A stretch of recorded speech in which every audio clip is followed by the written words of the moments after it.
Guys, আমি তোমাদের প্রিয় সমাক্ষী। তোমরা কেমন আছো? আশা করি ভালো আছো। আমিও খুব ভালো আছি।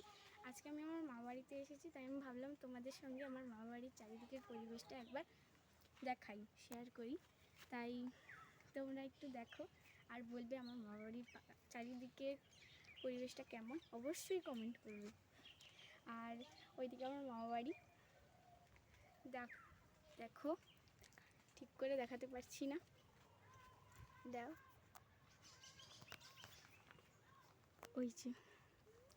ওই যে আমার মামা বাড়ি। আর তোমাকে দেখি, এই যে আমার মামিমা আর এই যে আমি আর মামাবাড়ির চারিদিকের পরিবেশটা এখন এক্ষুনি বৃষ্টি হলো তো, তাই খুব ভালো, মানে খুব সুন্দর একটা পরিবেশ হয়ে গেছে। তোমাদেরকে দেখাচ্ছি, ধরো এই যে ধান জমি, চারিদিকে শুধু ধান জমি দেখতে পাবে। এটা আসলে এত সুন্দর একটা জায়গা, দেখি মনোমুগ্ধ হয়ে যাচ্ছি। এত বছর হয়নি, কিন্তু আজকে হয়ে যাচ্ছে। এই যে, আর ওইদিকে চলো। আর এই যে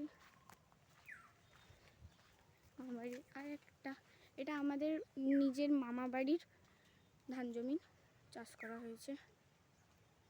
আর খুবই সুন্দর। আর আমি যেখানে দাঁড়িয়ে আছি সেখানটার অবস্থাটা দেখো। এখানে একটু না এক্ষুনি বৃষ্টি পড়ছিল, এই একটা ফোঁটা আমার গায়ে পড়েনি, এখানে দাঁড়িয়েছিলাম তো। এই যে আমি, কেমন লাগছে আর এই যে পরিবেশটা কেমন লাগছে।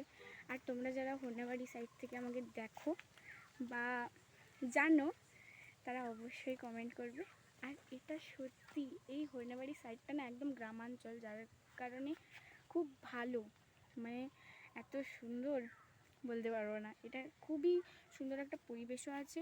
আর সবসময় রোদ বেরিয়ে থাকলেও তোমরা বুঝতে পারবে না যে এটা রোদ বেরিয়েছে না গাছ ছুঁয়ে রোদ বেরিয়েছে, মানে গাছ ছুঁয়ে পালিয়ে যাবে কিন্তু তোমাকে কিছু করবে না, এরকম একটা ব্যাপার।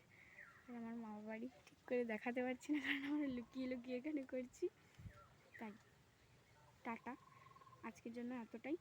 অবশ্যই আমার ভিডিওতে, আমার চ্যানেলে নতুন হলে লাইক, কমেন্ট, সাবস্ক্রাইব, অবশ্যই আমার চ্যানেলকে সাবস্ক্রাইব করবেন। এতটাই, টাটা।